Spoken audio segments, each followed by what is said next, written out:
Danny doesn't love speaking about these things. He, like a lot of people, knew about the story early on. My sister knew about them really well. I didn't know much about them at the time. Documentary came out in 2013, and it was like, wow, and it blew up a lot of interest in Scotland. And even though, like Rebecca was talking about, even though it ended in a kind of glorious failure, they kind of took on a bit of folk hero status in Scotland. You know what I mean? It's kind of a Robin Hood story where Robin Hood didn't win, but you know what I mean. And people don't really labour on the fact that it didn't work out. People just in Scotland are like, we love that they did that. We love the balls of that. Anyway, so it kicked off. I think that's when he started to think about it. About 5 years ago, he started working on it. He went to a couple of other directors, but it never worked out.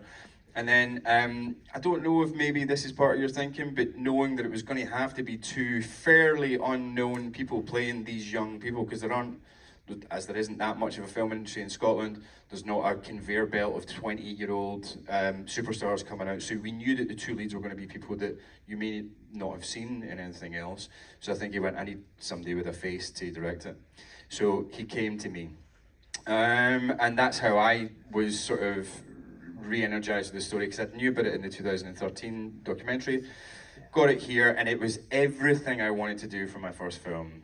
Entertain, make them laugh, make them cry, people from the kind of neighbourhood like mine, but not trapped by the chip on their shoulder, or not the humility that they have been brought up to feel that they should exhibit. And then I leapt on board for that. Did spend some time with Billy and Gavin, which was tricky sometimes as well, because we took the story away from the real story at times, and when they watched it, I was absolutely terrified, but they both like it. But you guys spent time with the real guys more than I did. Yeah. Can you share a bit Really about lucky that, you actually? actually got to spend a lot of time with your guy, didn't you? Yeah, I did. I mean, it's a unique experience playing someone who's a real person.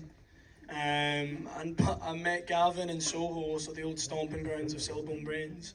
And I felt like Louis through. I got my phone out, and I was like, "Can I put my phone in and record what you're saying?" He's like, "Yeah." He just holded court so well, and was just more than happy to just go into detail of the madness of it all. And we just got pissed in a pub in Soho. And I was on his side. I was like, "Yeah, screw the label, man. You're right." And it was awesome. But he was a port of call as well. I could ask him questions, and he would like be more than open to like give really intense kind of secrets into his mind.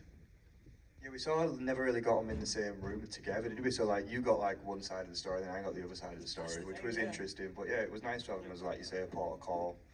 It's hard to know discern the truth, because they don't really speak Stories don't much. add up really sometimes. Yeah. Yeah, so you're kind of trying to discern what is the story we're telling and what is their story, and sublimating it into like a purer thing. But I think that's why they both liked it, is because we took some semblance of this fucking mad tale and, you know, and create some meaning behind it, and I kind of celebrate the joy of it. And credit to him as well, because it's quite a strange thing, I can imagine, anyway, someone playing your teenage self, and they were both gentlemen about it. Billy's son was in one of the essays one day. Yeah, which Billy's was- son was like in like 2 of the scenes, wasn't he, I think? Yeah. Well, credit to you all.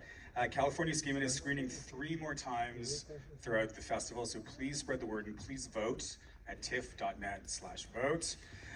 Congratulations to you all, James, Rebecca. James, welcome.